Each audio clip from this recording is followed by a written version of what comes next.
మన ధ్యానం కొరకే ఒక ప్యాసేజ్ చదువుదాం, తర్వాత మనం త్వరగా ముందు కొనసాగుదాం. ప్రకటన గ్రంథం 20వ అధ్యాయం మొదటి 7 వచనాలు అందరం కలిసి చదువుదాం. ప్రకటన గ్రంథం 20వ అధ్యాయం మొదటి 7 వచనాలు. ప్రకటన గ్రంథం 20వ అధ్యాయం మొదటి 7 వచనాలు. ఖచ్చితంగా బైబిల్, నోట్స్, పెన్ ఈ 3 కలిగిన వారు శ్రద్ధగా వాక్యం మనం వినాలి, వ్రాసుకోవాలి, వాటిని జ్ఞాపకం పెట్టుకోవడం ప్రయత్నించేద్దాం. చిన్నపిల్లల్ని, మిగిలిన వారిని ఎవరు పట్టించుకోవద్దు. వాళ్ళు చేసే కార్యక్రమాలు చేస్తుంటారు. వాళ్ళు రాసుకున్నా వింటున్నా వాళ్ళ సంగతి మనకు వద్దు. చూడండి జాగ్రత్తగా. 20వ అధ్యాయం మొదటి 7 వచనాలు అందరిని కలిసి చదువుదాం. మరియు పెద్ద సంఖ్యలో చేతపట్టుకొని అగాధం యొక్క తాళపు చెవి గల ఒక దేవదూత పరలోకము నుండి దిగవచ్చుడు చూచితిని. అతడు ఆది సర్పమును అనగా అపవాదియు సాతానును అను ఆ గడసర్పమును పట్టుకొని 1000 సంవత్సరం వాళ్ళని బంధించి అగాధంలో పడవేసి ఆ 1000 సంవత్సరములు గడుచు వరకు ఇక జనములను మోసపరచుకున్నట్లు అగాధమును మూసి దానికి ముద్ర వేశాను. అడుగెంబడి వాడు కొంచెం కాలం విడిచిపెట్టబడవలను. అంతట సింహాసనమును చూచితిని. వాటి మీద ఆసీనులను వారికి విమర్శ చేయుటకు అధికారం ఇయ్యబడెను. మరియు క్రూరముఖమునకైనను దాని ప్రతిమకైనను నమస్కారం చేయక తమ మనస్సుల యందు కానీ చేతుల యందు కానీ దాని ముద్ర వేయించుకొనని వారిని యేసు విషయమై తామిచ్చిన సాక్ష్యము నిమిత్తమును దేవుని వాక్యము నిమిత్తమును చిరచ్ఛేదనం చేయబడిన వారి ఆత్మలను చూచితిని. వారు బ్రతికిన వారై 1000 సంవత్సరములు క్రీస్తు కూడా రాజ్యము చేసిరి. ఆ 1000 సంవత్సరములు గడుచు వరకు కడవ మృతులు బ్రతుకోలేదు. ఇది మొదటి పునరుద్ధానం. ఈ మొదటి పునరుద్ధానంలో పాల్గొన్న వారు ధనులను పరిశుద్ధులనే ఉన్నారు. ఇట్టి వారి మీదకి రెండవ మరణమునకు అధికారం లేదు. వీరు దేవునికిని క్రీస్తుకును యాజకులై క్రీస్తు కూడా 1000 సంవత్సరములు రాజ్యము చేయుదురు. 7వ వచనం. 1000 సంవత్సరములు గడిచిన తరువాత సాతాను తానున్న చెరలో నుండి విడిపింపబడును. చదవబడిన భాగం ప్రభు మన కొరకై దీవించి ఆశీర్వదించునుగాక. నిన్నటి దినంలో ఈ బైబిల్ గ్రంథంలో ప్రాథమికమైనటువంటి ఆ సౌండ్ కొద్దిగా పెట్టండి, కొద్దిగా ప్రవచనాత్మకమైన విషయాల పట్ల మొదటి ఫౌండేషనల్ క్లాస్ మనం జ్ఞాపకం చేసుకున్నాం. బైబిల్ని మనం అర్థం చేసుకోవాలి అంటే ఖచ్చితంగా 3 సమూహాలు మనం ఖచ్చితంగా ఎరగాలని చెప్పాం. 3 సమూహాలు ఏమండి చెప్పండి ఒకసారి, మీకు బాగా తెలుసు కదా, చెప్పండి. ఒకటి యూదులు కదా, రెండోది అన్యులు, మూడోది దేవుని సంఘం. ఎస్, బైబిల్ను సరిగ్గా అర్థం చేసుకోవాలంటే ఈ వివరణ మనకు అర్థం కాకపోతే Bible is confused even Christian. నీవు దేవుని నమ్ముకున్నవాడు ఎలాంటి వాడు అయినా దేవుని ప్రణాళిక, దేవుని వాక్యాన్ని మనం సరిగ్గా అర్థం చేసుకోవాలంటే ఈ విభజన ఖచ్చితంగా ఉండాలని కూడా మనం జ్ఞాపం చేసి చెప్పాను. దీన్ని బైబిల్లో కూడా మనం ప్రూవ్ చేయడానికి ప్రయత్నం చేశాం. బైబిల్ అంతటిని కూడా ఈ విధంగా ప్రూవ్ చేయడానికి ప్రయత్నం చేశాం. ఏంటి చెప్పండి. ఫస్ట్ ఏం రాసుకున్నాం? అన్యులు అని రాసుకున్నాం. ఆ తర్వాత యూదులు. ఓకే, ఎలా చెప్పగలం? బైబిల్ అంతట్లో ఎలా విభజించగలం చెప్పండి. ఆది కాండం 1వ అధ్యాయం నుండి 11వ అధ్యాయం వరకు అన్యులు. 12 నుండి అపోస్తుల కార్యములు 1వ అధ్యాయం వరకు ఎవరు? యూదులు. 2వ అధ్యాయం నుండి ప్రకటన గ్రంథం అనుకోండి, అంతే. ఇంకా పూర్తిగా బైబిల్ మొత్తం కూడా ఈ 3 సమూహాలని పౌలు ఒకే వచనంలో రాశాడు. కొరింథీ మొదటి పత్రిక 10వ అధ్యాయం 30వ వచనంలో మనం చదువుకున్నాం నిన్నటి దినం. అదేవిధంగా యేసు ప్రభు వారు కూడా చాలాసార్లు యూదులకు మాత్రమే చెప్పినవి ఉన్నాయి, ఆయన అన్యులకు మాత్రమే చెప్పినవి ఉన్నాయి. స్థాపించబడబోయే దేవుడి సంఘాన్ని గురించి కూడా ఆయన జ్ఞాపం చేసినట్టుగా మనం చూస్తూ వచ్చాం. అందుకే చాలాసార్లు మనకు బాగా తెలుసు, లేవియకాండం 11వ అధ్యాయంలో యూదులు ఇవి తినకూడదు అన్నాడు ఆయన. అవునా కదా? అవి యూదులకు మాత్రమే, మనకు కాదు. అవునా కదా? కానీ మార్క్స్ వార్త 7వ అధ్యాయంలో యేసుప్రభువు అన్నాడు, మీరు ఆత్మ సంబంధమైన అపవిత్రత మీలో ఉండకూడదు. దాని గురించి చెప్పాడు అక్కడ. అవి పాటిస్తున్నావా లేదని కాదు, అపవిత్రతను గురించి మాత్రం జాగ్రత్తగా ఉండని ప్రభువే సాక్షాత్తు మార్క్స్ వార్త 7వ అధ్యాయంలో ప్రభు జ్ఞాపం చేసుకుంటూ వచ్చాడు. ఇది ఈ అవగాహనతో మన మనసులో ఖచ్చితంగా బైబిల్ని గ్రహించడానికి ప్రాథమికంగా నిన్న మనం నేర్చుకున్న ఇది బైబిల్ ప్రవచనాత్మకమైన విషయాలు అర్థం చేసుకోవడానికి దీంతో మనం వెళ్ళాలని జ్ఞాపం చేసుకున్నాం. ఇప్పుడు మనం క్రీస్తు వెయ్యేండ్ల పరిపాలన గురించి ప్రప్రదంగా మన పాఠం ఈరోజు చూడండి. హెడ్డింగ్ పెట్టుకోండి, క్రీస్తు వెయ్యేండ్ల పాలన సద్భావము. ఇది ఫస్ట్ లెసన్ మంది, సద్భావం. ఇదే అక్షరాలతో మన ప్రతి చాప్టర్ ముందు కొనసాగుతుంది. ఈరోజు ప్రిలిమినరీ, ప్రాథమికంగా క్రీస్తు వెయ్యేండ్ల పాలన యొక్క సద్భావం. What does it mean really? అసలైనటువంటి భావం ఏంటి అనేది మనం నేర్చుకోబోతున్నాం. ఈరోజు ప్రవచన వాక్యాల గురించి అనేకమైన గలిబిలి, గందరగోళం, ఇంకా చెప్పాలంటే కొన్నిసార్లు అబద్ధం, అపహాస్యంగా కనబడుతున్నాయి ఈరోజు చెప్పాలంటే. అవునా కాదా? బైబిల్ ప్రవచనాత్మక విషయాలు చాలామందికి అపహాస్యం అయిపోయింది బయట లోకస్తులకు. ఎందుకు ప్రవచనాత్మక విషయాలు ఈ విధంగా గలిబిలి, గందరగోళము, అపహాస్యము, అబద్ధంగా చెప్పబడుతున్నాయి అంటే దానికి కొన్ని కారణాలు జ్ఞాపం చేసి అసలు అంశంలోకి మనం వెళదాం. ఎందుకు ఈరోజు దేవుని గ్రంథంలోని ఆ ప్రవచనాత్మక విషయాలు కొంతమందికి తెలియని వారికి, క్రిటిక్స్కి, విమర్శకులకు అపహాస్యం అయిపోయింది? ఎందుకనంటే నెంబర్ 1, మొట్టమొదటి రీజన్ ఏంటంటే గొప్ప బోధకులై ఉండి తప్పుడు ప్రవచనాలు చెప్పడం వల్ల. వాళ్ళు ఎవరు అసలు? ఎవరాళ్ళు? గొప్ప బోధకులే. అదే కదా, వాళ్ళ పేర్లు చెబితే మనకి ఇప్పుడు అంత అవసరం లేదు. గొప్ప బోధకులే, కానీ ఏం చెబుతున్నారు? తప్పుడు ప్రవచనాలు చెప్తున్నారు. సరిగాని అభిప్రాయాలు బైబిల్ ప్రవచనాల మీద చెప్తున్నారు. ఒక ఆయన అంటాడు, హిట్లర్ అండి క్రీస్తు విరోధం అని అంటాడు. ఎవరంటే హిట్లరు? అవునా కాదు? విన్నారు లేదా? ఆయన పేరులోనే ఉంది 666, కాబట్టి అతను హిట్లర్ క్రీస్తు విరోధి అంటాడు. అతడు హిట్లర్ క్రీస్తు విరోధికి సూచనగా ఉన్నాడు, కానీ వాడు క్రీస్తు విరోధి కాదు. ఈరోజే, ఈ దినాల్లోనే, ఇప్పుడే వెయ్యేండ్ల పరిపాలన జరుగుతుందని పెద్ద ఆయన చెబుతాడు. గొప్ప బోధకులు తప్పుడు ప్రవచనాలు చెప్పడం వల్ల దీనికి సరైనటువంటి భావం రావట్లేదని చెప్పాలి. 1948లో ఇజ్రాయెల్ దేశానికి స్వాతంత్రం వచ్చింది. ఎప్పుడు వచ్చింది? మన తర్వాత వచ్చిందనమాట. 1948వ సంవత్సరంలో ఇజ్రాయెల్కి స్వాతంత్ర రాంగల్ని ఏమన్నారు తెలుసా? ఇంకేసు ప్రభు వచ్చేసాడు, ఇంకొచ్చేస్తాడు ఆయన అని ప్రకటన చేశారు. అప్పట్లో ఎవరు? గొప్ప బాధకులే, పెద్దవాళ్లే చెప్పారు. అసలు యేసు ప్రభు ఎప్పుడు వస్తాడు చెప్పండి? యేసు ప్రభు ఎప్పుడు వస్తాడు? నేను చెప్తాను ఖచ్చితంగా. నిన్నటి కంటే ఈరోజు దగ్గరగా ఉన్నాడు ఆయన. అది ఏం చెప్పండి? నిన్నటి కంటే ఈరోజు దగ్గరగా ఉన్నాడు, అదే తెలుసు కానీ మనకి. కానీ ఇలాంటివి, ఈ తప్పుడు అంటే గొప్ప బాధకులే తప్పుడు ప్రవచనాలు చెప్పడం వల్ల అనేకులకు గలిబిలి. ఇంకోటి, అన్యులకి, తెలియని వారికి ఈ స్టేట్మెంట్స్ వల్ల ఏమొస్తుంది మనకి? అవమానం, అపహాస్యం, గలిబిలి. మనల్ని వాళ్ళు ఎగతాళి చేస్తున్నారు. ఏమంటే మీరు చెప్పారుగా అంటున్నారు ఈ తప్పుడు బోధకుల వల్ల. మొట్టమొదటి గలిబిలి, అది అందుకు కారణం. రెండోది, బైబిల్ ప్రవచన బోధలపై ఈరోజు భిన్నాభిప్రాయాలు ఉన్నాయి. ఏంటివి? 1, పెద్ద బోధకులు. 2, భిన్నాభిప్రాయాలు. ఏంటి? బైబిల్ ప్రవచనాల మీద రకరకాల అభిప్రాయాలు ఈరోజు విమర్శకులకి సులభంగా హేళనవుతున్నాం మనం. అనేకులు విమర్శిస్తున్నారు.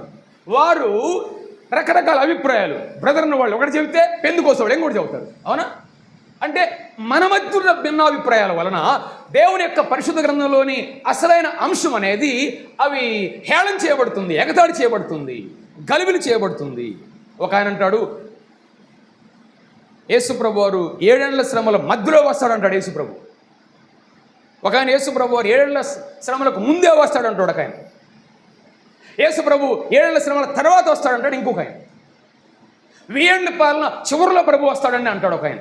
ఒక ఆయన ముందు వస్తాడు, మధ్యలో వస్తాడు. ఇవన్నీ భిన్నాభిప్రాయాలు. ఈ భిన్నాభిప్రాయాల వలన ఒకటే మనం గుర్తుపెట్టుకోవాల్సింది, వినండి, మనకు దైవ గ్రంథంలో 2 నిబంధనలు ఉన్నాయి. ఏమిటి చెప్పండి? పాత నిబంధన, క్రొత్త నిబంధన. ఈ దైవ గ్రంథంలో ఉన్నటువంటి ప్రవచనాలు అన్నీ కూడా ఒకే చోట లేవు. గనుక మనం వాటిని ఫైండ్ అవుట్ చేయాలి, ధ్యానించాలి, చదవాలి, వాటిని ఒక చోటకి తీసుకురావాలి. అలా లేకపోతే అన్ని భిన్నాభిప్రాయాలు. ఎట్లా ఉందంటే ఒక ఆయన చెప్పాడు, ఇట్లా ఈ ఫజిల్ చేస్తాం కదా, ఏంటిది అది? కలర్స్ ఉంటాయి కదా, ఫజిల్ బాక్స్ ఏంటిది? క్యూబ్ బాక్స్ ఉంటుంది కదా. క్యూబ్ బాక్సు కలర్ లేకుండా అంత వైట్గా ఉందనుకో, ఏం చేయగలం దాంతో మనం చెప్పండి? వైట్గా ఉంటే దానివల్ల ప్రయోజనం మనకి సమస్య ఉందాడ. ఈరోజు ఎలా ఉందంటే, బొమ్మ లేకుండా బాక్స్ని ఏం చేస్తున్నారంట, దాంట్లో కలర్లు లేకుండా ఏం చేస్తున్నారంట, వాళ్ళు ఏదో చేస్తున్నారు, అక్కడ సమస్య పరిష్కారం కావట్లేదు. అంటే దేవుని వాక్యాన్ని ఆది కాండం నుండి ప్రకటన వరకు కూడా ప్రవచన విషయాలు ఒక్కచోట మనకి ఏమర్చబడి లేవు, అక్కడక్కడ ఉన్నాయి. కాబట్టి వాటన్నింటినీ సమకూర్చాలంటే, లైన్లో పెట్టాలంటే ఖచ్చితంగా అధ్యయనం చేయాలి, జాగ్రత్తగా ఉండాలి. సత్యవాక్యం సరిగా మనం విభజించాలి, బోధించాలి. అందుకే ఈ భిన్నాభిప్రాయాలు ఎందుకు వస్తున్నాయంటే, సరిగ్గా దేవుని వాక్యాన్ని అధ్యయనం చేయకనే. అందుకే చాలా ప్రమాదం ఉంది. మూడోది, ఎందుకు దేవుని వాక్యాన్ని సరిగ్గా ఎలాంటి గలిబిలి ఏర్పడుతుంది అని అంటే, కొందరేమో కొన్ని వాక్యాలు అక్షార్థం తీసుకుంటారు, కొంతమంది ఏమో ఆత్మీయంగా తీసుకుంటారు, మరికొంతమంది ఏమో అలంకార రూపంగా తీసుకుంటారు. అందుకే చాలాసార్లు ఈ ప్రవచనాత్మక విషయాలు చాలా తేడాలు కనబడుతున్నట్టుగా మనం చూడగలం. ఇంకో సంగతి కూడా వినండి. ఇక్కడ నాలుగో ప్రధానమైనది, బైబిల్కి వేరుగా బయట మన చుట్టూ కూడా కొన్ని ప్రసిద్ధ ప్రవచనాలు కనబడుతున్నాయి. ఏమేంటి చెప్పండి? 2012లో అంతం అనే మూవీ వచ్చింది, విన్నారు ఎప్పుడన్నా? 2012లో ఏమో వచ్చింది, అంతం అనే మూవీ. దాంట్లో సారాంశం ఏంటి? అయిపోతుందని వచ్చిందా? ఈ సంవత్సరం ఎంత మరి ఆ మూవీ ఏమైపోయింది? అది గలిబిలి చేసింది మనల్ని. అంటే బైబిల్కు వేరుగా ఉన్న అనేకమైన ప్రసిద్ధి చెందినటువంటి ప్రవచనాలు కూడా మనల్ని గలిబిలి చేస్తున్నాయి, చాలా గందరగోళం చేస్తున్నాయి. ఎందుకంటే అసలు అపవాది ఎవడు? వాడు ఎప్పుడు కూడా మనల్ని సరైన తెలుసుకోకుండా గలిబిలి చేసేవాడు వాడు. ఈ మూవీ ఎందుకు వచ్చింది అనుకున్నారు? దీని ప్రొడ్యూసర్ ఎవరు అనుకున్నారు? దీని డైరెక్టర్ ఎవరు అనుకున్నారు? వాళ్ళ పేర్లు మనకు తెలియదు, కానీ ఒకటి పేరు మాత్రం తెలుసు. ఎవరు చెప్పండి? అపవాదే. ఎవరు? అపవాదే. వాడే మనల్ని గలిబిలి చేయడానికి అనమాట, అసలు విషయాన్ని తెలుసుకోకుండా చేయడానికి వాడు ప్రయత్నాలు చేస్తున్నాడు. మీకు బాగా తెలుసు కొంతమందికి నోస్ట్రాడమస్ అనేటువంటి ఉన్నాయి కదా. నోస్ట్రాడమస్ విన్నారా పేరు? కొంతమంది తెలిసిన వాళ్ళు ఉండొచ్చు. నోస్ట్రాడమస్ అనేటువంటి వాడు ఏం జరగబోతుందో చెప్తాడు చాలా విషయాలు. అది ఒక ప్రత్యేకమైనటువంటి భవిష్యత్తుని గురించి చెప్పేటువంటి వాడు. కానీ వినండి, వారు ఎలా చెప్తారంటే గెస్సింగ్ ఎంత. ఇప్పుడు సాయంత్రం అవుతా ఉంది, ఈ మూలన ముబ్బట్టింది, ఏమంటాం మనం? చెప్పండి. వర్షం వచ్చింది అంటాం. ఈ మూలన ముబ్బట్టింది, రాదులేండి అంటాం మనం. అంటే ఏంది?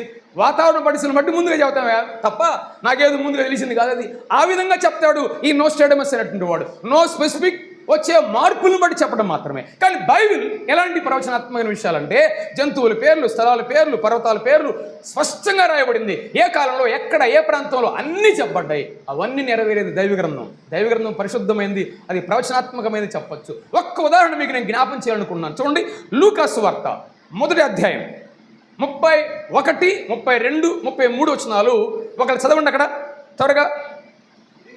ఇదిగో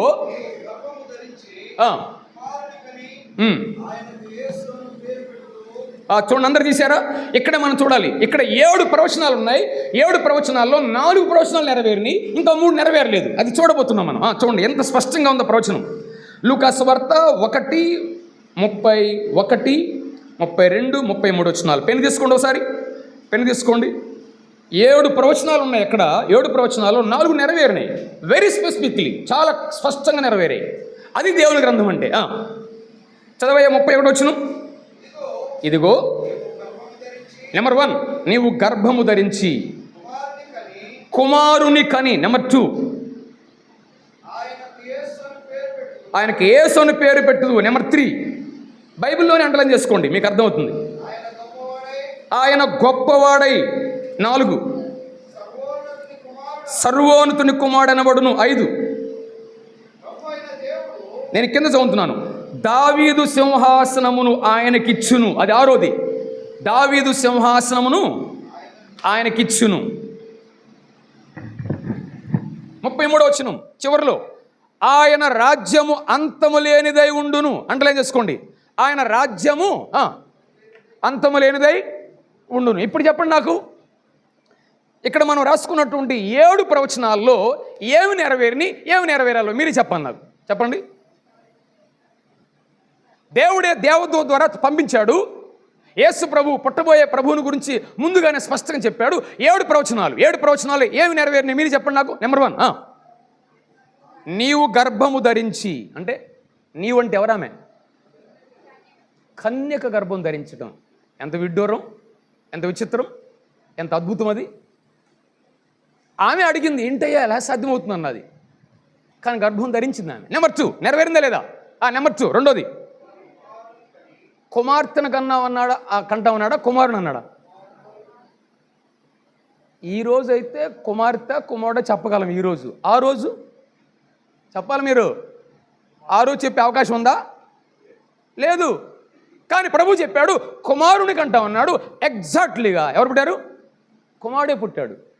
గెస్సింగ్ కాదు అది, దేవుని ప్రవచనాత్మక విషయం. మూడోది, యేసు అని పేరు పెట్టుదు. ఏమని పెట్టారు పేరానికి? అవునా కాదా? యేసు అని పేరు పెట్టుదు. పెట్టబోయే పేరు ముందుగానే చెప్పాడు ఆయన. నెంబర్ 4 నాలుగోది, ఆయన గొప్పవాడవుతాడు. అవునా కాదా? ఆయన గొప్పవాడయ్యాడు. ఆయన కార్యాలు చూడండి, ఆయన మాటలు, ఆయన బోధలు, ఆయన అద్భుతాలు, ఆయన ఆశ్చర్యాలు, అసలు ఆయన అన్ని కార్యాల ద్వారా ప్రపంచానికి ఏమాడాయన? గొప్పవాడయ్యాడు. కానీ యేసు ప్రభు వారు యెరూషలేం ప్రాంతానికి కొద్ది ప్రాంతాలుగా తప్ప ఎక్కడికి ఆయన వెళ్ళలేదు. ప్రపంచం బయటికి రాలేదు ఆయన. అసలు చెప్పాలంటే కొన్ని కిలోమీటర్లు మాత్రమే ప్రభు ప్రయాణం చేశాడు. కానీ ప్రపంచానికి ఈరోజు అసలు ఆయన పేరే పెట్టుకుంది కాలానికి. ఏం పేరు? క్రీస్తుకు పూర్వం. ఇదేంది అక్కడెక్కడో పుట్టి అక్కడ నుంచి బయటికి రాని యేసు ప్రభు గురించి ఈరోజు ప్రపంచం ఏం చేసింది? క్రీస్తుకు పూర్వం, క్రీస్తు శకం. ఆయన గొప్పవాడయ్యాడు. అడిగితే 4 నెరవేరిని. ఇక మిగిలిన 3 చూడండి ఒకసారి. 3 ఏమేంటి? 1 6ది 5ది, సర్వోన్నతుని కుమారుడు అనబడును. ఎప్పుడది? సర్వోన్నతుని కుమారుడు అనబడును. ఒకసారి ప్రభు రాబోతున్నాడు. ఆయన సర్వోన్నతుని కుమారుడు అనబడతాడు. అంటే ప్రపంచం మొత్తానికి కూడా ఆయన నెరవేరబోయే గొప్ప ప్రవచనం అది. ఒకరోజు ఈ భూమి మీద ఆయన ఏలబోతున్నాడు. సర్వోన్నతుని కుమారుడు అనబడతాడు. నెంబర్ 6 చూడండి, దావీదు సింహాసనమును ఆయనకిచ్చును. వాస్తవానికి దావీదు తరువాత సింహాసనం చాలా వస్తువు వచ్చారు. కానీ ఇక్కడ మాత్రం ఒకరోజు యేసు ప్రభువు ఏం చేయబోతున్నాడు? దావీదు సింహాసనం మీద కూర్చోబోతున్నాడు. అదే 1000 ఏండ్ల పరిపాలన అనేటువంటి సింహాసనం. తర్వాత చెప్పండి, ఆయన రాజ్యము అంతము లేనిదై ఉండును. అది ఇంకా నెరవేరలేదు. ఈ 3 ప్రవచనాలు ఇంకా నెరవేరలేదు. అంటే 7 ప్రవచనాల్లో 4 నెరవేరినాయి. మీరు చెప్పండి నాకు, మిగిలిన 3 నెరవేరితే నెరవేరవా? చెప్పండి.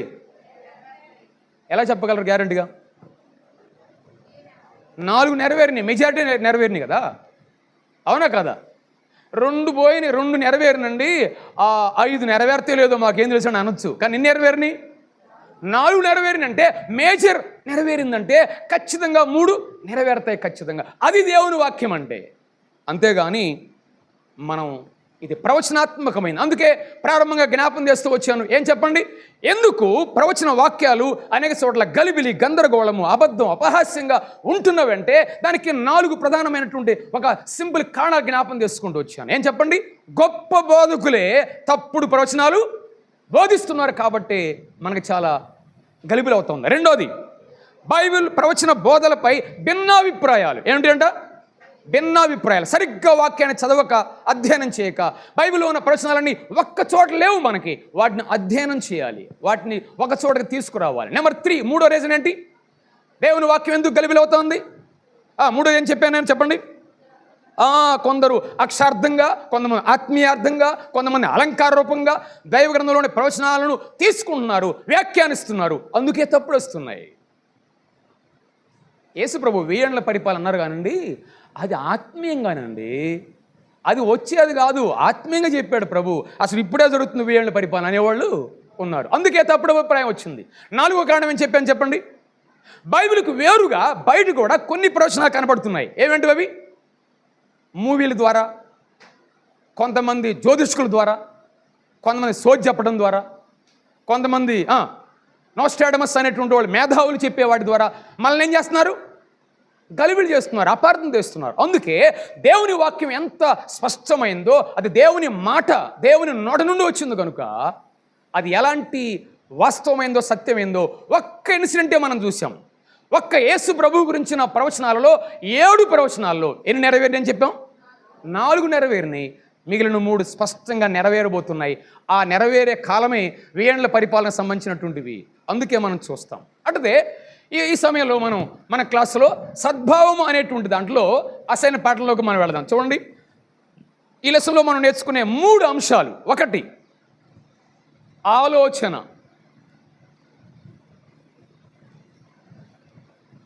2 అర్థము, 3 అభిప్రాయాలు.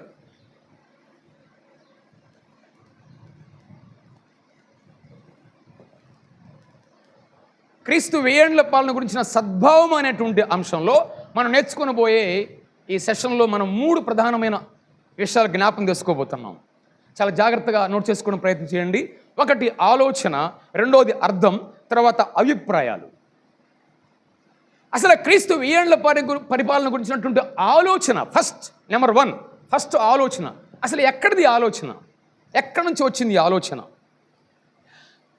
క్రీస్తు రాజ్యం, దేవుని రాజ్యం అనేది అసలు బైబిల్ అంతట్లో కేంద్రమైన అంశం అని చెప్పాలి. అసలు it is very central theme of the Bible.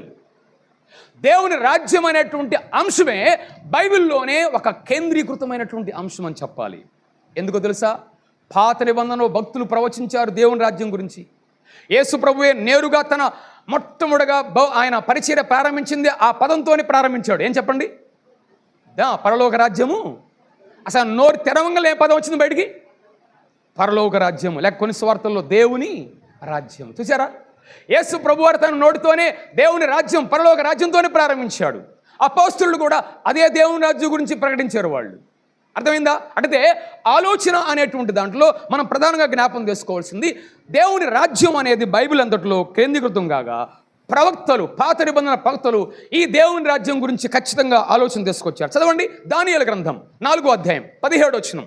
నేను ఎక్కువ రెఫరెన్సెస్ కాదు కానీ ఒక్కటి మాత్రం నోట్ చేసుకోవడం ప్రయత్నం చేద్దాం. దానియేలు గ్రంథం 4:17 చదవండి ఒకళ్ళు. 4:17 రాజ్యాన్ని గురించి.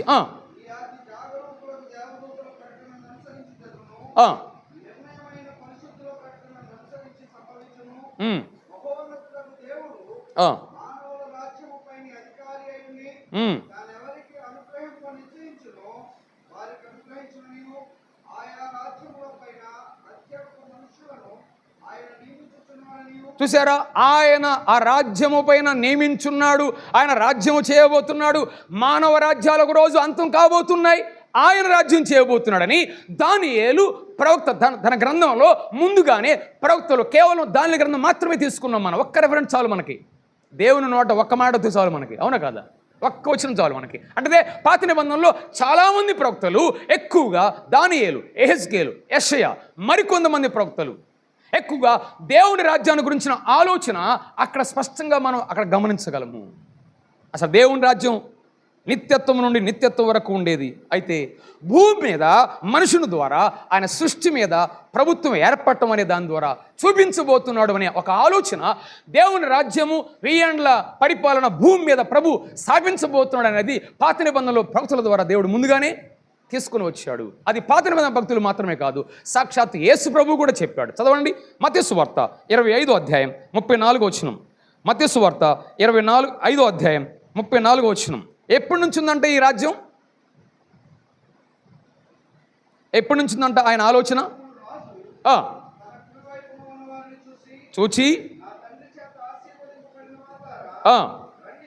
రండి, లోకం పుట్టినది మొదలుకొని. ఎప్పటి నుంచి అంటే ఈ రాజ్యం సిద్ధపరచబడింది? ఎప్పుడంటామా? లోకం పుట్టినప్పటి నుండి. లోకం ఎప్పుడు పుట్టింది? లోకం ఎప్పుడు పుట్టింది? ఆదికాండం 1వ అధ్యాయంలో కదా, అంతే కదా పునాదేసింది ఆయన. అంటే ఆదికాండములో మొట్టమొదటగా ఆదామును ఆయన నిర్మించిన తర్వాత ఏమన్నాడు? మీరు ఏలుడి అన్నాడు. అవునా? You rule the earth. అంటే ఏదైనా తోట లేకపోతే ఆదాము అవ్వల ప్రారంభ జీవితంలోనే దేవుడు ఆ రాజ్యాన్ని ప్రారంభించాడు. అసలు ఆయన ఆలోచన ప్రారంభమైంది అక్కడే. ఏమన్నాడు? మీరు ఏలండి అన్నాడు, యు రూల్. కానీ పాపము చేత ఆదాము దాన్ని పరిపాలించలేక పోయాడు, ఓడిపోయాడు. ఆ అధికారాన్ని, ఆ అవకాశాన్ని ఎవడు తీసుకున్నాడు?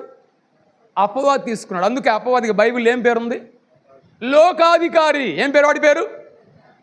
వాస్తవానికి అధికారం ఎవరికి ఇచ్చాడు? దేవుడు మొదటి మానవుడికి ఇచ్చాడు, ఆదాముకి ఇచ్చాడు అసలు. కానీ ఆదాము పాపాన్ని బట్టి అధికారం పోగొట్టుకున్నాడు. ఆ రాజ్యం అంటే లోకం పుట్టినది మొదలుకొనే స్థాపించబడింది రాజ్యం. అసలు ఈ రాజ్యము ఎప్పుడు ప్రారంభించబడింది? అసలు దేవుని ఆలోచన ఎప్పుడంటే అసలు అప్పుడే. కానీ ఆదాం ఫెయిల్ అయ్యాడు. ఆ తర్వాత అలా కొనసాగుతుంది. మొదటి ఆదాం ఫెయిల్ అయ్యాడు. ఈయన ఎవరు చెప్పండి? సెకండ్ ఆడమ్ రాబోతున్నాడు. అది నెరవేర్చాలి ఆయన. అంటే ఈ ఆలోచన యేసుప్రభువు వారు జ్ఞాపం చేస్తున్నాడు ఇక్కడ. 17:6 కూడా చదవండి. ఆదికాండం 17:6.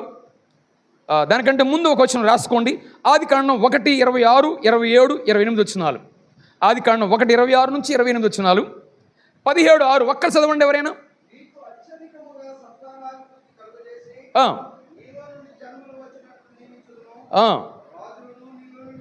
చూసారా ఏమన్నాడు దేవుడు? నీలో నుండి రాజులు వస్తారు, రాజ్యం చేస్తారు. దేవుని ఆలోచన దీని గురించి అక్కడ. అంటే ఈ ఆలోచన అనేది ఎక్కడ ప్రారంభమైందో మనం చూస్తున్నాం ఇక్కడ. దేవుని రాజ్యం, క్రీస్తు రాజ్యం, దేవుడే పరిపాలన భూమి మీద చేసే రాజ్యాన్ని గురించి ఆలోచన ఎప్పుడు పుట్టింది? భూమి పుట్టినది మొదలుకొనే దేవుని ఆలోచనలో ఉన్నది. అంటే ఎంత స్పష్టం చూడండి. 1 పాత నిబంధన ప్రవక్తలు పలికారు. 2 ఎవరు? 2 ఆయన ఎవరు చెప్పారు? ఇప్పుడు చెప్పాను కదా, యేసు ప్రభు. మత్తయి సువార్త 25వ అధ్యాయంలో ప్రభు చెప్పాడు. అయితే ఒక్క విషయం కూడా గమనించాలి మీరు.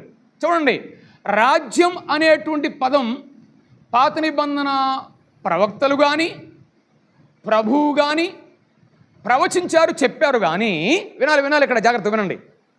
పాత నిబంధనలో దేవుని రాజ్యము, క్రీస్తు రాజ్యము దేవుడే లేక మనుషుని ద్వారా, మొదటి ఆదాము ద్వారా భూమి మీద ఆయన రాజ్యం చేస్తాడు అనే ఆలోచన, రాజ్యం అనే పదంతో ప్రవక్తలు పలికారు, ప్రభువు పలికాడు.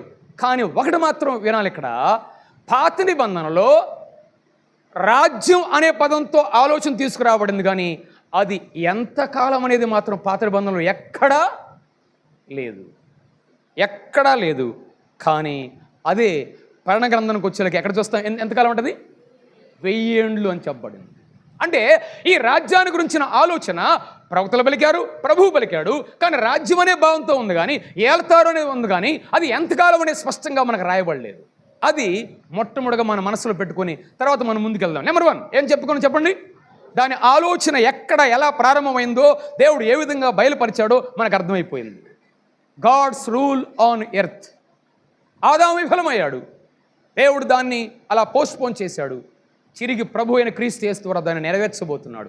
అది ఎంతకాలం అనేది కూడా తరువాత ప్రవచనాల్లో ప్రభు తీసుకుని వస్తాడు. నెంబర్ 2 రెండోది చెప్పండి. రెండోది ఏంటి? అర్థం. 1000 ఏండ్ల పరిపాలన, 1000 ఏండ్ల పాలన యొక్క అర్థం ఏంటో మనం చూస్తాం. దీన్ని ఇక్కడ ఇంగ్లీష్లో మనం జనరల్గా మిలీనియం అంటాం.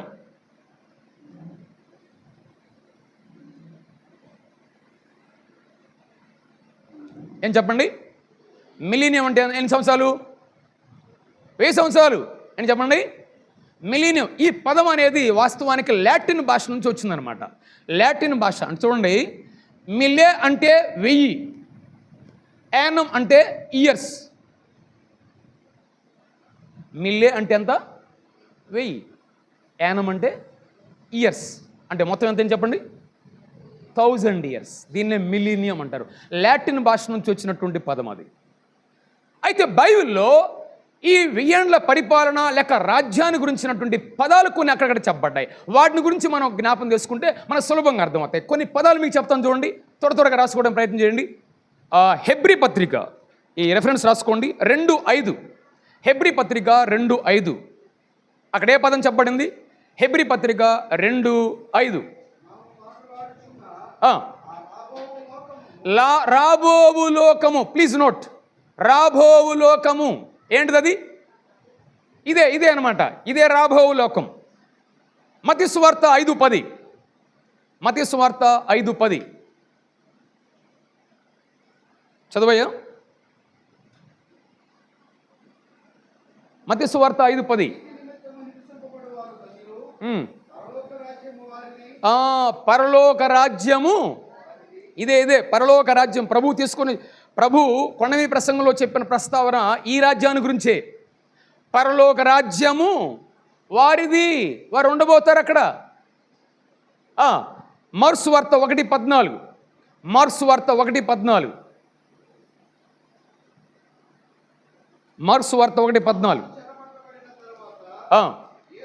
యేసు కాలం సంపూర్ణమై ఉన్నది, దేవుని రాజ్యము సమీపమై ఉన్నది. ఏంటా రాజ్యం? దేవుని రాజ్యం. ఈ రాజ్యాన్ని గురించే ప్రభు ముందుగా చెప్పాడు. ఆయన దేవుని రాజ్యం సమీపంగా ఉంది. ఆయన దాని గురించినటువంటి స్పష్టంగా మారు మనసు పొందండి అన్నాడు ప్రభువారు. ఆ తర్వాత ఇంకో పదం మత్తయి సువార్త 19:28. మత్తయి సువార్త 19:28 చూడండి. మత్తయి సువార్త 19:20 చదువుతున్నారు. ఆ పదం మాత్రం చాలా జాగ్రత్తగా గమనించండి. 19:20 చదువుతున్నారు చూడండి. ప్రపంచ పునరుజ్జన్మమందు మనిషి కుమారుడు తన మహిమగల సింహాసనం మీద ఆసీనుడు అయినప్పుడు. చాలు వినండి. ఈ రాజ్యానికి ఉన్న మరొక పేరు ఏం పేరు చెప్పండి? మరొక పేరేంటి? ఏం పేరంట? ప్రపంచ పునరుజ్జన్మ. అంటే ప్రపంచ పునరుజ్జన్మ అంటే ఈ ప్రపంచానికి మరొక జన్మ. ఈ ప్రపంచం ఆదాము పాపం చేసినప్పుడు ఏమైంది? ఈ ప్రపంచానికి ఏమైపోయింది? శాపం. అవునా కదా? ముళ్ళ తుప్పలు, గచ్చ పొదలు, పాపం, శాపం. కానీ ఈ భూమి ఒకరోజు పునరుజ్జన్మ కాబోతుంది. ఈ భూమి ఒకసారి రీబర్త్ కాబోతుంది, కొత్తగా జన్మించబోతుంది. అంటే ఒకదేం చెప్పాలంటే, ఒక పాపి ఎలాగూ రక్షణ పొందగలుగుతున్నాడో రేపు భూమికి కూడా రక్షణ కలగబోతుంది. అంటే ఇట్ విల్ బి ప్యూరిఫైడ్. ఒకరోజు ఈ భూమి మీద క్రీస్తు ప్రభు 1000 ఏండ్ల పరిపాలన చేయబోయే ముందు ఇది పునరుజ్జనం పొందుతుంది, మరొక జనం పొందుతుంది. దానికి ఆ పేరు చెప్పబడింది.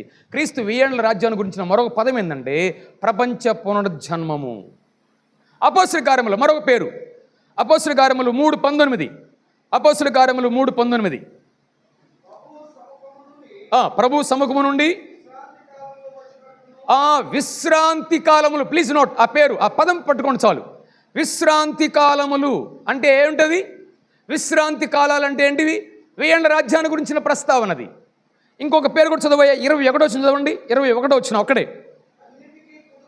అన్నిటికీ కుదురుబాటు కాలాలు. ఏంటంట? అన్నిటి కుదిరే కాలం ఏంటి చెప్పండి? ఆ రాజ్యంలోనే ప్రశాంతి సాధ్యం అవుతుంది. అంటే ఇవన్నీ పేర్లు అన్నమాట. ఇప్పుడు చెప్పండి మీరు ఒకసారి.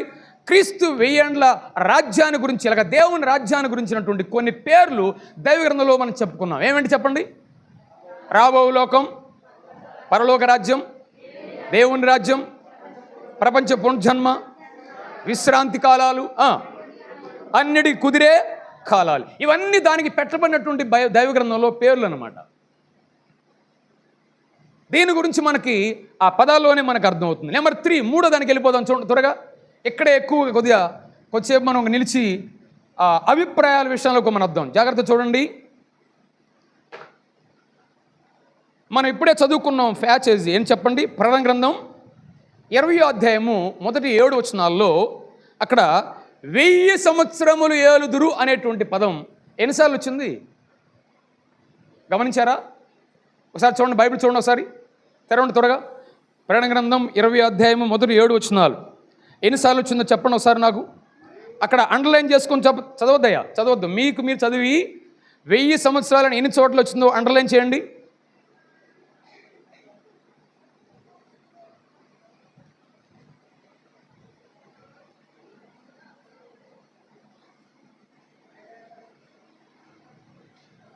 Five times. ఇంకా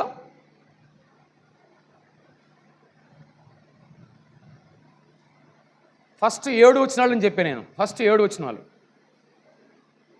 6 టైమ్స్. Very good. ఇంకా ఏమన్నా డిఫరెంట్ నెంబర్ ఎన్నిసార్లు వచ్చిందే? 1000 సంవత్సరాలు 6 సార్లు చెప్పండి. 6 టైమ్స్. ఇంకా final 6 times. Yes, very good. Exact number 6 times. 1000 సంవత్సరాలు అని ఒకే ప్యాసేజ్లో 6 సార్లు రాయబడింది. ఈరోజు ఎక్కువగా విమర్శనాత్మకంగా, విశేషంగా చాలాసార్లు అపార్థం చేయబడినటువంటి అంశం ఏంటంటే, క్రీస్తు 1000 ఏండ్ల రాజ్యాన్ని గురించినటువంటి అభిప్రాయం చాలాసార్లు విమర్శకులు ఎక్కువగా చేస్తున్నారు. ఇక్కడ అది లేదు అని బోధిస్తున్నారు. అది ఎప్పుడో రాదయ్యా, ఇప్పుడే జరుగుతుందయ్యా అనేటువంటి వాళ్ళు. కానీ దైవగ్రంథంలో 6 సార్లు ఖచ్చితంగా రాయబడింది 1000 ఏండ్ల రాజ్యము అని. అందుకే దీన్ని చాలా జాగ్రత్తగా మనం గ్రహించడానికి ప్రయత్నం చేయబోతున్నాం. చూడండి, ప్రధానంగా 1000 ఏండ్ల రాజ్యాన్ని గురించినటువంటి అభిప్రాయంలో ఇక్కడ మనం జ్ఞాపం చేసుకోవాల్సిన 3 ప్రధానమైన ఆలోచనలు ఇప్పుడు ప్రపంచంలో ఉన్నాయి. 3 రకాల ఆలోచనలు మనం గమనిస్తున్నాం. ఒకటి, అభిప్రాయాలు చూస్తున్నాం మనం. ఒకటి, 1000 ఏండ్ల రాజ్యము లేదు అనేవారు. రాసుకోండి మీరు, 1000 ఏండ్ల రాజ్యము లేదు అనేవారు.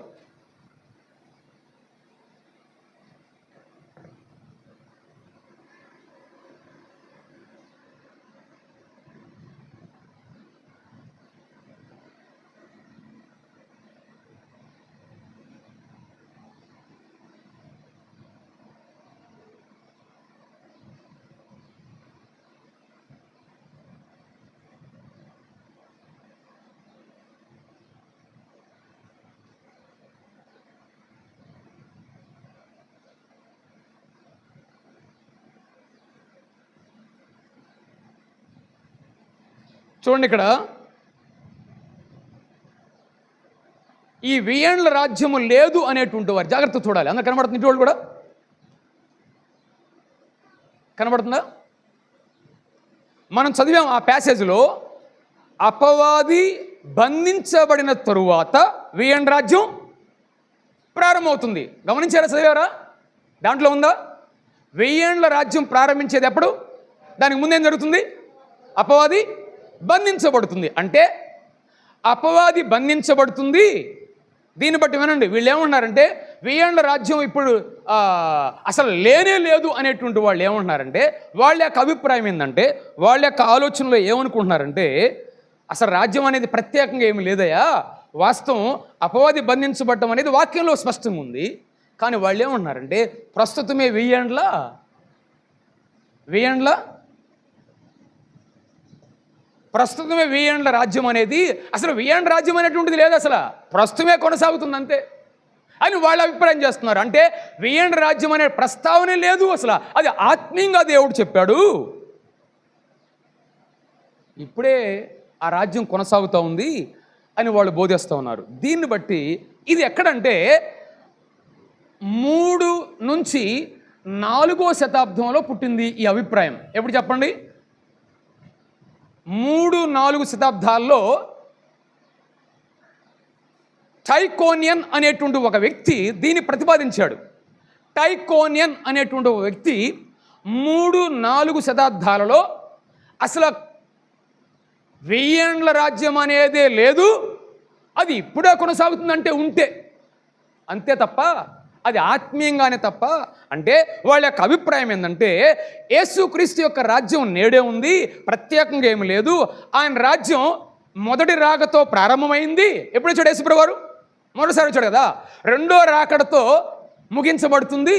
కాబట్టి ప్రత్యేకంగా ఏమీ లేదు అని వాళ్ళ అభిప్రాయం. రాజ్యానికి చెందినటువంటి ఈ క్రీస్తు 1000 ఏండ్ల రాజ్యానికి చెందినటువంటి పాత నిబంధనలో ప్రవచనాలన్నీ కూడా ఏం సూచిస్తున్నాయి అంటే, ఆత్మీయంగా మాత్రం నెరవేరుతాయి, అవి అలంకారంగా చెప్పబడ్డాయి, అవి సంఘానికి కూడా సంబంధించే ఉంటాయి, సంఘంలో జరుగుతున్నాయి, ఈరోజు సంఘమే రాజ్యం చేస్తూ ఉంది అని వాళ్ళ యొక్క అభిప్రాయం. అన్నారా? కొన్నిసార్లు మనం భిన్నాభిప్రాయాలు ఎక్కువ నేర్చుకుంటాం, అసలు అభిప్రాయం పక్కకు పోద్ది. అందుకని దీని గురించి ఎక్కువ నేను చెప్పాను, జాగ్రత్త వినండి. ఈ అభిప్రాయం ఏంటంటే, ఒక వ్యక్తి ప్రతిపాదించాడు. ఎప్పుడు చెప్పండి? ఇది గుర్తుపెట్టుకోవాలి, తర్వాత మీకు చెప్తాను నేను.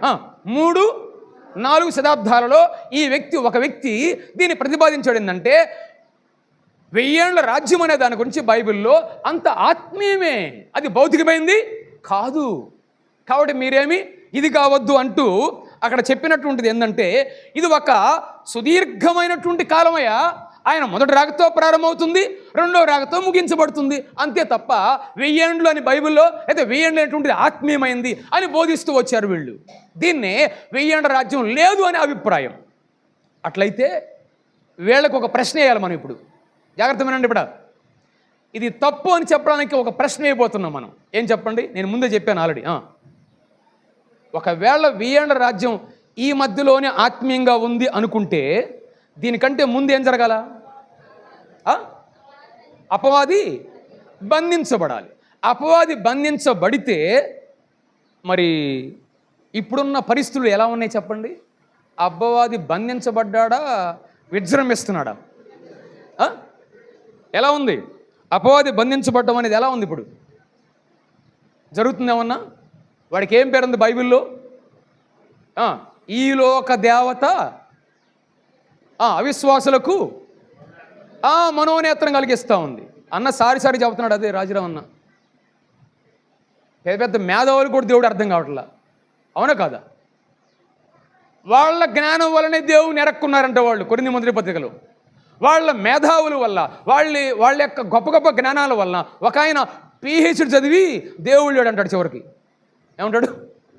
పిహెచ్డి చదివి ఫైనల్గా ఏమంటున్నాడు? నో గాడ్ అంటాడు. చూసారా? ఇది మనుషుని కారణం ఏంటి? అపవాది వాడి మనోనేత్రానికి గుడ్డితనం కలుగు చేస్తున్నాడు. ఈరోజు అవిశ్వాసులను అందులుగా చేస్తున్నాడు. వాడు వాయుమండల అధిపతి అన్నాడు. ఇంకో వచనంలో వెలుగుదూత అన్నాడు. పేతురు పత్రికలో గర్జించే సింహాలే ఉన్నాడు. ఈరోజు లోకమందు దుష్టుని దారిలోనే వెళుతున్నారా లేకపోతే దేవుని ఎరుగుతున్నారా? చెప్పండి. లోకమంతా ఏ వైపు వెళ్తుంది? ఏమా మెజారిటీ ఎవరిని వెంబడిస్తున్నారు ఇప్పుడు? దుష్టుణ్ణి. ఎలా చెప్పగలం? ఈరోజు అపవాది ఉన్నాడా లేదా? బంధించబడ్డా?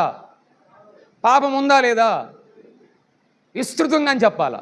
అడిగితే వీళ్ళకి ఎందుకు ఇలా అపార్థం చేసుకున్నారంటే, వినాలి ఇక్కడే, ఎందుకు వీళ్ళు ఈ విధమైన అపార్థం చేసుకున్నారంటే ఈ విషయాన్ని వాళ్ళు అర్థం చేసుకోలేకపోతున్నారు. ఎందుకనంటే ఇక్కడ ఎందుకు ఈ సుదీర్ఘమైనటువంటి ప్రభు మొదటి రాకతో ప్రారంభమై చివరి రాకడతో వరకు ప్రస్తుతం ఇదే క్రీస్తు 1000 ఏండ్ల పరిపాలన, ప్రత్యేకంగా ఏమి లేదు, ఇది సుదీర్ఘమైన కాలమేను అని వారు ఎందుకు అనుకుంటున్నారంటే వాళ్ళకి ఒకటి తెలియలేదు. ఏంటో తెలుసా? నేను ప్రారంభంలోనే చెప్పాను, బైబిల్ మొత్తాన్ని స్పష్టంగా అర్థం చేసుకోవాలంటే 3 గ్రూపులు ఉన్నారని చెప్పి. ఏం చెప్పండి? ఎవరు? అన్యులు, యూదులు, దేవుని సంఘం. ఈ 3 సమూహాల ప్రత్యేకత వారికి అర్థం కాకనే అవన్నీ తీసుకొచ్చి సంఘానికి ఆపాదిస్తున్నారు. ఈరోజు సంఘం ఏం చేస్తుందంట? రాజ్యం వెళ్తుందంట. అపవాది బంధించబడ్డాడంట వాళ్ళ ఆలోచన ప్రకారం చెప్పాలంటే. అంటే అందుకే వినండి, ఒకవేళ క్రీస్తు 1000 ఏండ్ల రాజ్యమే ఇప్పుడు కొనసాగుతుంటే పాత నిబంధనలో ప్రవక్తలు ఏం చెప్పారు? 1000 ఏండ్ల రాజ్యంలో లేదా దేవుని రాజ్యంలో ఆవులు, ఎలుగుబంట్లు ఏం చేస్తాయంట? మరి ఇప్పుడు ఉంటున్నాయా? మీరు చెప్పండి నాకు. 2 సింహాలతో పాటు ఒక గొర్రె పిల్లను లోపలేసాం, ఎన్ని వస్తాయి బయటికి? చెప్పండి. 2 సింహం పులి వచ్చింది అంతే, లోపల ఒకటి అయిపోద్ది. మరి ఇది రాజ్యపాలనేనా? దేవుని రాజ్యమేనా? దేవుని రాజ్యం ఎలా ఉంటుంది అన్నాడు? ఒక పిల్లవాడు నాగుపాముతో ఆడుకుంటాడు, గొర్రె పిల్ల సింహం పక్కనే ఉండదు అన్నాడు. మరి వీరేంటి ఎలా అంటారు? Yes, it is wrong. ఇది సరైనది కాదు. అందుకేనేమో కాబోలు వినండి జాగ్రత్తగా, ఈరోజే రాజ్యం వెళ్తా ఉన్నారు కాబట్టే చాలామంది క్రైస్తవులు అనబడుతూ కూడా పొలిటికల్ రాజ్యాల్లో ఎంటర్ అవుతున్నారు. వింటున్నారా మీరు? జాగ్రత్తగా వినాలి. ఇప్పుడు ఈరోజు క్రైస్తవులు అనుకున్న చాలామంది కూడా మేము అసలు ఈరోజు జరుగుతున్న తెలుగు రాష్ట్రాల్లో 2 రాష్ట్రాల్లో జరుగుతున్న ప్రధానమైన సమస్య ఏంటి తెలుసా? క్రైస్తవ నాయకులనే అనుకుంటూ కొంతమంది రాజకీయాల్లోకి జొరబడుతున్నారు. ఏంటి తెలుసా? మా క్రైస్తవులు మేము కాపాడుకుంటా ఉంటున్నారు. It is not our motive. వాళ్ళ ఆలోచన ఏంటి తెలుసా? వీళ్ళ అభిప్రాయం. ఎందుకు? ఇప్పుడు ఏ రాజ్యం జరుగుతుంది? దేవుని రాజ్యం జరుగుతుందండి, మేము కాపాడుకుంటామండి. మావాడిని ఏమంటే ఎందుకంటారు? మావాడిని చంపారండి, మావాడిని ఎట్లా అంటున్నారండి, మా హక్కులు లేవా మాకు అనుకున్నారు. నో, అది క్రీస్తు దారి కానే కాదు. క్రైస్తవుని దారి క్రీస్తు దారి ఉండాలి. క్రీస్తు దారి సిలువు దారే కానీ సింహాసనం దారి కాదు. హక్కుతో వెళ్ళేది కాదు. అక్కడ ఒక క్రైస్తవ మిషనరీ ఆయన పట్టుకున్నారు. నువ్వు చెప్పే తప్పు అని చెప్పని ఒక పేపర్ మీద సంతకం పెట్టించాలన్నారు. ఆయన నేను పెట్టను అన్నాడు.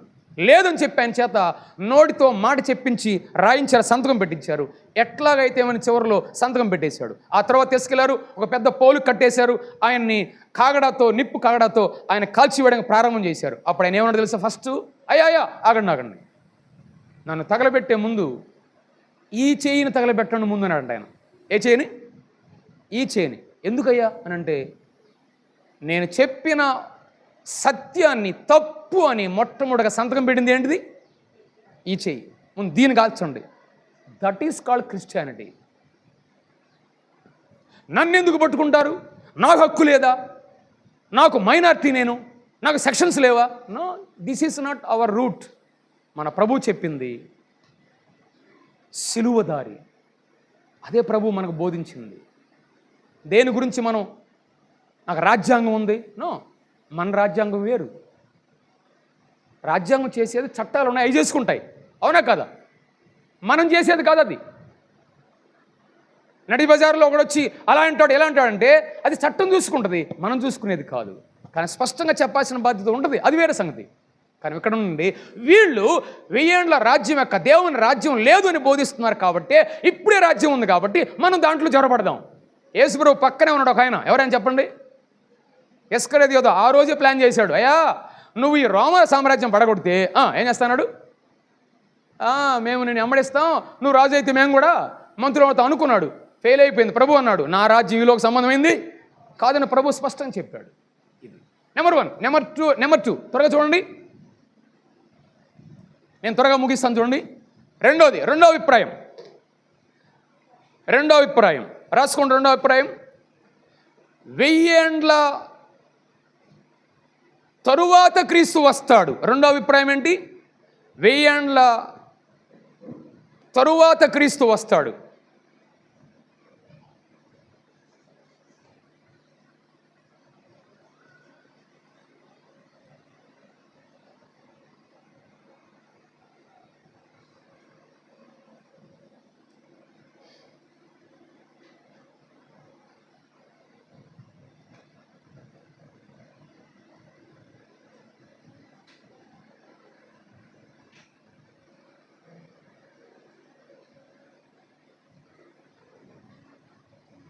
చూడండి, ఇక్కడ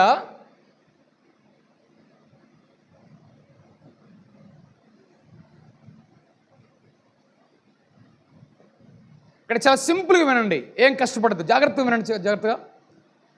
వీళ్ళు ఏమంటారంటే, క్రీస్తు 1000 ఏండ్ల రాజ్యము తరువాత వచ్చి ఆయన దాన్ని టేకప్ చేసుకుంటాడంటారు వీళ్ళు. అంటే వినాలి ఇక్కడ జాగ్రత్తగా. ఏంటంటే వీళ్ళ అభిప్రాయం ఏంటంటే, ఇది 1700 కాలంలో వచ్చిన అభిప్రాయం. ఇది ఏ కాలం చెప్పండి?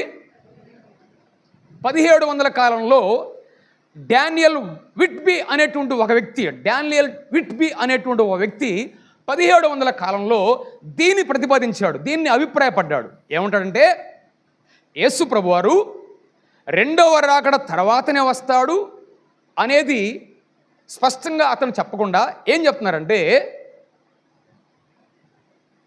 1000 ఏండ్ల రాజ్యం ముగింపులో ప్రభు వస్తాడు. ఎప్పుడు వస్తాడంట ఆయన? 1000 ఏండ్ల రాజ్యం యొక్క ముగింపులో ప్రభు వస్తాడు.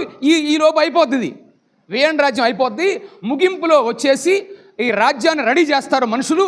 అప్పుడు ఆయన వచ్చి సింహాసనం ఎక్కుతాడు. అంటే ఈ రాజ్యానికి ఆయన సంబంధం ఆయన కాదంట, వీళ్ళే రెడీ చేస్తారంట రాజ్యాన్ని. మనుషులే రాజ్యానికి రెడీ చేస్తారంట. అంటే ఈ విధంగా ఉంటుంది. ఈరోజు సంఘం ద్వారానే స్వార్థ చెప్పి ఆత్మీయంగా మనుషులే లేక సంఘమే అభివృద్ధి చేస్తారు. ప్రపంచమంతా సమాధానం సమృద్ధి తెస్తారు. లోకమంతా దేవుని ఆరాధన కనబడిద్ది. అప్పుడు క్రీస్తు వచ్చి ఈ రాజ్యాన్ని ఆక్రమించి సింహాసనం ఎక్కుతాడు. అప్పుడు రాజ్యం కొనసాగిద్ది అంటారు. ఈరోజు ప్రపంచం పోయే కొలది సమాధానం క్షేమం ఎక్కువ అవుతుందా తగ్గుతుందా చెప్పాలి మీరు? పోయే కొలది సమాధానం ఎక్కువ అవుతుందా తక్కువ అవుతుందా? అసలు సమాధానం ఉందా? అభివృద్ధి పొందుతుందా దేశం, ప్రపంచం? సమాధానం కావాలని, ఐక్యం కావాలని ఎన్ని శాఖలు ఉన్నాయి ప్రపంచంలో, కానీ ఒక్కదాని ద్వారా కూడా సమాధానం ప్రపంచానికి లేదు. అసలు ప్రపంచం ఉండే కొంది ఏమవుతుంది? ప్రపంచ భ్రష్టత్వం ఎక్కువగా కనబడుతూ ఉంది. ఈరోజు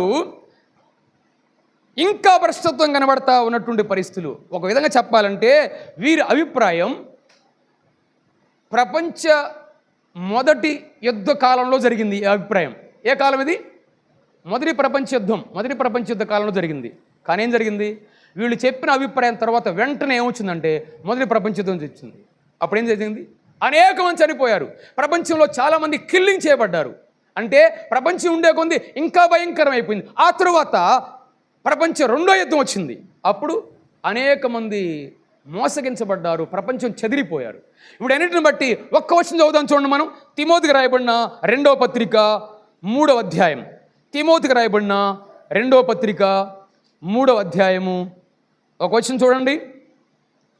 13వ వచనం 1వ వచనం కూడా చదవన్నా. 1వ వచనం చదవండి. 1వ వచనం 13వ వచనం. అంత్య దినములలో అపాయకరమైన కాలములు వచ్చునని తెలుసుకొనుము. 13వ వచనం. అయితే దుర్జనులను, వంచకులను, ఇతరులను మోసపరచు, తామును మోసపోవచ్చు, అంతకంతకు చెడిపోదురు. చూసారా? ప్రపంచం ఏమవుతుంది? అంతకంతకు బాగుపడుతుందా, అంతకు చెడిపోతుందా? కానీ వీళ్ళు ఏమంటారంటే యేసు ప్రభు మొదటి రాక నుండి ఇప్పటి వరకు కూడా ప్రపంచం సంఘము ద్వారా సువార్త చెప్పి సమాధానం తీసుకొస్తాం, శాంతి తీసుకొస్తాం. ప్రపంచం ఇంకా శాంతి సమాధానం ఎక్కువ పొందిద్ది, అభివృద్ధి పొందిద్ది. చివరిలో ప్రపంచం మొత్తం క్రైస్తవం అయిపోద్ది. Whole world will be Christianised అయిపోద్ది. అదే మా టార్గెట్. చివరికి ప్రభు వచ్చి రాజ్యాన్ని స్థాపిస్తాడు అంటాడు. ఇది బైబిల్కి విరుద్ధమైనటువంటి అభిప్రాయంగా మనం చూడొచ్చు. ఇది వాస్తవాన్ని చెప్పండి, ఈరోజు స్వర్ణయుగమా? ఈరోజు ప్రపంచం సమాధాన యుగం కొనసాగుతుందా? అంతకంతకేమవుతుంది? అంతకంతకు చెడిపోతుంది. కాబట్టి ఈ అభిప్రాయం కూడా ఖచ్చితంగా దేవుని వాక్యానికి విరుద్ధమైనట్టుగా మనం చూడగలం. అసలు దాని గురించి సంక్షిప్తంగా జ్ఞాపం చేస్తాం వినండి. మూడో అభిప్రాయం అదే బిబ్లికల్. మూడోది అనగా రెండవ రాకడలో రాసుకోండి ఒక మాట. 1000 ఏండ్ల పాలనకు ముందే వచ్చి భూమిపై పాలన చేస్తాడు. 1000 ఏండ్ల పాలనకు ముందే వచ్చి భూమిపై పాలన చేస్తాడు.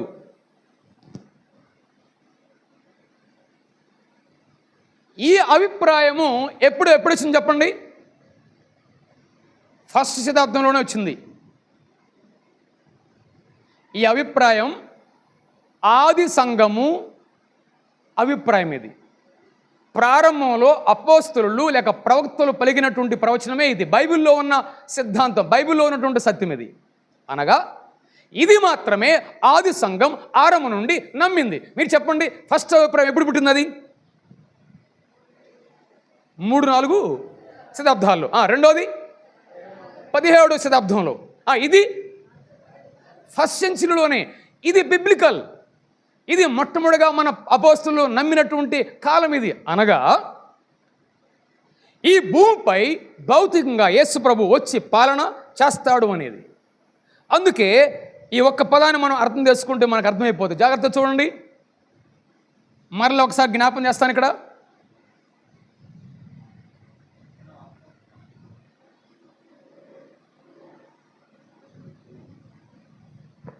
చూడండి ఒకసారి. ఓకే. రెండో పాయింట్. మూడోదా? ఎస్, మూడోది. 1000 ఏండ్ల పాలనకు ముందే వచ్చి భూమిపై పాలన చేస్తాడు అంటే ఏంటి? ఆయన కంటే ముందు 1000 ఏండ్ల పాలన అనేది జరగదని, ఆయనే రెండవ రాకడలో నేరుగా వచ్చి 1000 ఏండ్ల పరిపాలన చేస్తాడు అని అభిప్రాయం. అది బిబ్లికల్గా.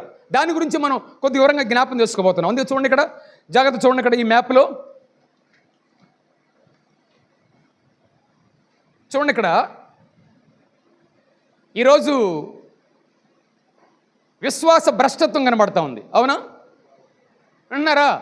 విశ్వాస భ్రష్టత్వం కనబడతా ఉంది. ఆ తర్వాత సంఘం ఏమవుతుంది?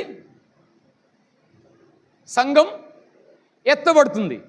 సంఘం ఎత్తబడిన తర్వాత 7 ఏండ్లు ఇక్కడ ఏం జరుగుతుంది? ఇక్కడ 7 ఏండ్ల శ్రమలు. ఆ తరువాత ప్రభు క్రీస్తు రాకడ వస్తుంది. ఇది 1000 ఏండ్ల పరిపాలన. ఈ మ్యాప్ చూపిస్తే కానీ మనకు అర్థం కాదు. జాగ్రత్త చూడండి. ఇక్కడ ఈరోజు జరుగుతుంది ఏందేమో విశ్వాస భ్రష్టత్వం. ఒకరోజు సంఘం ఏం చేయబడుతుంది? ఎత్తబడుతుంది. 7 ఏండ్ల వరకు సంఘం ప్రభువుతో ఉంటుంది. భూమి మీద ఏం జరుగుతుంది? 7 ఏండ్ల శ్రమలు. ప్రభు మరలా సంఘముతో భూమి మీదకి వస్తాడు. ఎక్కడి నుంచి ఇదే కాలం 1000 ఏండ్ల పరిపాలన.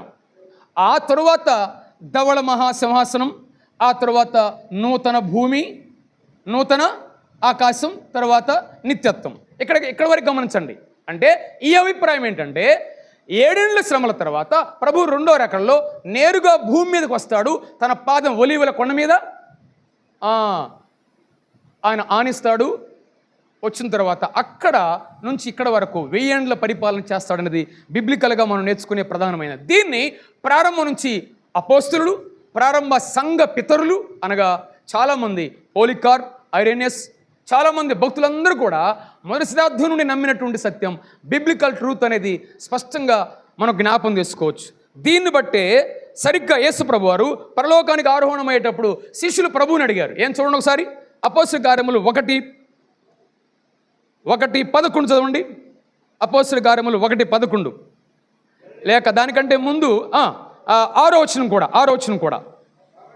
కాబట్టి వారు కూడి వచ్చినప్పుడు, ప్రభువా ఈ కాలమందు ఇశ్రాయేలునకు రాజ్యమును మరలా అనుగ్రహించదవా అని ఆయన అడుగుగా, ఆయన కాలములను సమయములను తండ్రి తన స్వాధీనం అందించుకొని ఉన్నాడు, వాటిని తెలుసుకోవడం మీ పని కాదు. ఇక్కడ శిష్యులు అడిగినటువంటి, అపోస్తలులు అడిగినటువంటి రాజ్యం ఏంటంటే ఈ రాజ్యాన్ని గురించి అడిగారు వాళ్ళు. కానీ ప్రభువారు అన్నాడు, ఆ సమయం మీకు అవసరం లేదు, ప్రస్తుతం చాలా పని ఉంది, దాని గురించి మీరు ఆలోచన చేయడని ప్రభు స్పష్టంగా అక్కడ జ్ఞాపం చేస్తూ వచ్చాడు. అందుకనే ఈ 1000 ఏండ్ల రాజ్య పరిపాలనలోనే కాలంలోని ప్రభు దిగి వచ్చిన తర్వాతనే ఇశ్రాయేలులో పునరుద్ధరణ, శాపం తొలగించబడటం, పాత నిబంధనలో చేసిన అనేకమైన నిబంధనలు నెరవేరటం, యేసు ప్రభు వారి యొక్క నీతి సమాధానం గల రాజ్యం ప్రభు ఈ కాలంలోనే 1000 ఏండ్ల రాజ్యంలోని ప్రభు స్పష్టంగా చూపిస్తాడు. ఆయన ఆనందంతో, నీతితో, సమాధానంతో ఈ రాజ్యాన్ని ప్రభు ఏలతాడు అనేటువంటిది. దీన్ని బట్టే ప్రకటన గ్రంథంలో మనం జ్ఞాపం చేసుకోవచ్చు. దీనికి ప్రధానమైనటువంటి కారణం ఈ 1000 ఏండ్ల రాజ్యం యొక్క సరైనటువంటి బిబ్లికల్ ప్రతిపాదన ఎలా చెప్పుకోవచ్చు అంటే, ప్రకటన గ్రంథంలో 20వ అధ్యాయంలో ఎన్నిసార్లు ఉంది? 6 సార్లు ఉంది. అంటే ప్రభు వచ్చి 1000 ఏండ్ల రాజ్య పరిపాలన చేయడానికి ఆధారం మొట్టమొదటి ఏంటంటే, మొట్టమొదటి ఆధారం గుర్తుపెట్టుకోండి, ఒక పాయింట్, 6 సార్లు అక్కడ ఆయన 1000 ఏండ్ల రాజ్యము చేస్తాడని స్పష్టంగా ఉంది. రెండో ఆధారం ఏంటంటే, అదే అధ్యాయంలో రాజ్యం చేసే ముందు అపవాది ఏమవుతాడు? బంధించబడతాడు. కాబట్టి ఇప్పుడు బంధించబడి లేడు, కాబట్టి ఇప్పుడు ఆ రాజ్యం ఇంకా రాలేదు అని అర్థమవుతుంది. నెంబర్ 3, యేసు ప్రభువే తన ఉపమానంలో చెప్పాడు. మత్తయి సువార్త 24వ అధ్యాయంలో చెప్పాడు, మనుష్య కుమారుడు మహిమగల ప్రత్యక్షతలో ఆయన భూమి మీదకి వచ్చి రాజ్యము చేస్తాడు, సింహాసనం ఆయన ఆసీనుడు అవుతాడని రాసింది. మత్తయి సువార్త 24:29 చూడండి ఒకసారి. మత్తయి సువార్త 24:29 చూడండి. మూడవ ఆధారం 24వ అధ్యాయము 29వ వచనం. ఆ దినముల శ్రమ ముగిసిన వెంటనే, ఎప్పుడంట? ఆ దినముల శ్రమ అంటే 7 ఏండ్ల శ్రమలు ముగిసిన వెంటనే చీకటి సూర్యుని కమ్మును, చంద్రుడు కాంతినీయడు, ఆయన రాలును. అప్పుడు మనుష్య కుమారుని చూచిన ఆకాశమందలి కనబడును. అప్పుడు మనుష్య కుమారుడు ప్రభావంతోనూ మహామహిమతోనూ ఆకాశ మేఘరుడై వస్తాడు. చాలు. ఇది 3వ ఆధారం. 4వ ఆధారం చెప్పి మనం ముగింపు చేస్తాం. ఏంటంటే, దానియేలుకు వచ్చినటువంటి దర్శనంలో అక్కడ 4 రాజ్యాలు చెప్పబడ్డాయి. ఏమేంటి చెప్పండి? 4 రాజ్యాలు దానియేలు ప్రవచనంలో తీసుకొచ్చినటువంటి దాంట్లో ఏమేంటి వచ్చినాయి? బబులోను, మాదీయ పారసిక, గ్రీకు, రోమా. ఈ 4 రాజ్యాలు ఆత్మీయమైనవా, అక్షరార్థమైనవా? చెప్పాలి, అవునా కదా? అవి అక్షరార్థమైతే రేపు ప్రభు దానిని పడగొట్టే రాయి వచ్చిందన్నాడు కదా. ఏ రాయి అది? చిన్న రాయి వాటిని పడగొట్టిన తర్వాత వస్తుందంటే అదే క్రీస్తు రాజ్యం. అవి భౌతికమైనవి అయితే, అవి అక్షార్థమైతే యేసుప్రభు యొక్క వేళ్ల పరిపాలన కూడా అర్థమైందా? అది ఆత్మ సంబంధమైంది కాదు, ఆత్మీయంగా పోలిక చెప్పేది కాదు, అలంకారపూర్వకమైనది కాదు. అంటే 1000 ఏళ్ల రాజ్యం అనేది ఖచ్చితంగా ప్రభు భూమి మీద స్థాపిస్తాడు అనేటువంటిది. ఆయన రెండవ రాకడతో వచ్చి సంఘంతో వచ్చి ఆయన భూమి మీద 1000 ఏళ్ల పరిపాలన చేస్తాడనేది 4 ప్రధానమైన ఆధారాలు చెప్పాను ఇక్కడ. చెప్పండి 4. ఈ 4 రాసుకోవాలి ఖచ్చితంగా. 1, 6 సార్లు ప్రస్తావించబడింది 1000 ఏళ్ల రాజ్యం అని. నెంబర్ 2, రాజ్యాన్ని స్థాపించే ముందు అపవాది బంధించబడతాడని చెప్పాం. నెంబర్ 3, ఆయన మహామహిమతో ప్రత్యక్షమై భూమి మీద శ్రమల తరువాత ఆయన సింహాసనం ఆసీనుడు అవుతాడు, రాజ్యం చేస్తాడని రాసింది. అనగా 7 ఏళ్ల తర్వాతనే ప్రభు భూమి మీదకి వస్తాడని చెప్పి. 4వది ఏంటి? పాత నిబంధనలో దానియేలుకు వచ్చినటువంటి దర్శనంలో, లేకపోతే ముందు రాజుకు వచ్చినటువంటి దర్శనంలో కానీ 4 రాజ్యాలు కూడా భౌతికమైనవే. బబులోను, మాదియా, పారసిక, గ్రీకు, రోమా సామ్రాజ్యాలు భౌతికమైనవి కాబట్టి వాటిని పడగొట్టే మరొక రాయి రాబోతుంది. వాటిని పడగొట్టి ఆయన రాజ్యం అవుతుంది. ఆ రాజ్యం భౌతికమైందని దీన్ని బట్టి మనకు అర్థం కావాలి. ఇది ఈ లెసన్లో మనం జ్ఞాపం చేసుకున్నది క్రీస్తు 1000 ఏళ్ల పరిపాలన గురించినటువంటి ఒక సింపుల్ ఫండమెంటల్ సద్భావం. మూడు మాటలు నేర్చుకున్నాం మనం. చెప్పండి. 1, ఆలోచన. 2వది అర్థము, అభిప్రాయాలు. ఆ 3 అభిప్రాయాల్లో బైబిల్ అభిప్రాయం ఏంటి? 3వది ఆయన రెండవ రాకడలో భూమి మీదకి వచ్చి ఆయన భూమి మీద 1000 ఏళ్ల పరిపాలన చేస్తాడు. అది ఆత్మీయమైంది కాదు, భౌతికంగానే నేరుగా ఆయన రాజ్యం చేస్తాడు అనడానికి 4 ఆధారాలు చెప్పాం. 4 ఆధారాలు. అది మన మనసులో గుర్తుండాలని మళ్ళీ చెప్తున్నాను నేను. చెప్పండి. 1, 6 సార్లు దేవగ్రంథంలో 1000 ఏళ్ల రాజ్యం ఉంది, అదే ఎక్కువ మనకు అసలు. 2 ఏంటిది? ఎస్, ఆయన రాజ్యం స్థాపించక ముందు సాతాను అపవాది బంధించబడతాడు, అది ఇంకా జరగలేదు. 3వది ఎస్, ఆయన 7 ఏళ్ల శ్రమల తర్వాత నేరుగా భూమి మీదకి వచ్చి మహిమ ప్రత్యక్షత వచ్చి సింహాసనం మీద కూర్చుంటాడు. 4వది ఏంటి? దానియేలు గ్రంథంలో చెప్పబడిన 4 రాజ్యాల ప్రవచనంలో 4 భౌతికమైనవి, అక్షార్థమైనవి కాబట్టి వాటిని పడగొట్టే రాజ్యం కూడా ఖచ్చితంగా భౌతికమైనది భూమి మీద ప్రభు స్థాపించబోతున్నాడు. కాబట్టి ఆయన అధికారమునకు ఒప్పుకున్నది ఎంత ఆశీర్వాదం. నీ సమస్త ప్రవర్తన యందు ఆయన అధికారానికి ఒప్పుకుంటే ఏం చేస్తాడు? ఆయన తను తీసుకురాబోయే ప్రతి ఆశీర్వాదానికి పాత్రులుగా చేస్తాడు. ఇంకా ఎవరైనా సరే యేసు ప్రభువా అని ప్రభువుని ఒప్పుకోకపోతే, ఈరోజు మోకాలు వనకపోతే ఆ రోజు ఏం చేయాలంట? ప్రతివాని మోకాలు వంచాలి, వంగునట్లుగా ప్రతి నాలుక ఆయన ప్రభు అని ఘనపరచాలి. అందుకే ఎప్పటికైనా ఆ ప్రభునందు విశ్వాసం ఉంచి ప్రభువుగా రక్షించబడిన మన జీవితాల్లో ఆయన ప్రభుత్వానికి అప్పగించుకునేవారు ఉండడానికి పరిశుద్ధాత్మ దేవుడు సహాయం చేయనుగాక. ఆమేన్.